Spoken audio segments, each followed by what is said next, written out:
আসসালামু আলাইকুম। আমাদের এই scientific explanation of cupping therapy সিরিজের তৃতীয় ভিডিওতে আপনাদেরকে স্বাগতম।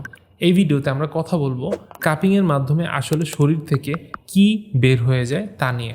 শরীর থেকে কাপিংয়ের মাধ্যমে যে জিনিসটা বের হয়ে যায় তার সায়েন্টিফিক টার্ম হচ্ছে যে CPS, অর্থাৎ পজিটিভ প্যাথোলজিক্যাল সাবস্ট্যান্সেস।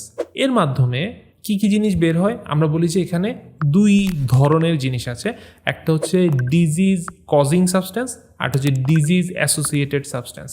অর্থাৎ যে জিনিসের জন্য আমাদের ডিজিজ হচ্ছে সেই জিনিসটাকে যেমন কাপিংয়ের মাধ্যমে বের করে দেওয়া হয়, একই সাথে রোগের জন্য যেসব জিনিস তৈরি হচ্ছে সেই জিনিসগুলোকেও কাপিংয়ের মাধ্যমে কিন্তু বের করে দেওয়া যায়। ফর এক্সাম্পল, যদি কারো বাতের সমস্যা হচ্ছে, ধরা যাক সেটা গেটে বাত বা হচ্ছে গাউট, সো সেখানে দেখা যাচ্ছে ইউরিক অ্যাসিড জমা হওয়ার কারণে পায়ের যে কোনো একটা আঙ্গুল, বিশেষ করে বুড়া আঙ্গুলের গোড়াতে প্রচণ্ড রকম ব্যথা হয়।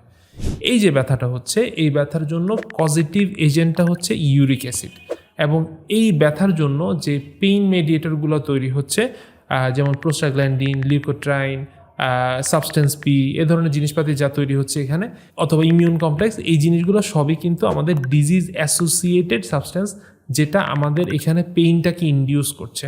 কাপিংয়ের মাধ্যমে এই দুই ধরনের জিনিসকেই কিন্তু বের করে ফেলা যায়, এবং এর মাধ্যমে দেখা যাচ্ছে যে আমাদের পেইনও কমে, এবং পেইন অ্যাসোসিয়েটেড যেসব সাবস্টেন্সেসগুলো আছে সেগুলোও কমে আসে। এবং সবচেয়ে ভালো বিষয় যেটা, যে এখানে লোকালি যে টিস্যু ইনজুরিটা হয়েছে সেই টিস্যু ইনজুরিটাও কিন্তু খুব ভালোভাবে রিপেয়ার করে ফেলে এই কাপিংয়ের মাধ্যমে।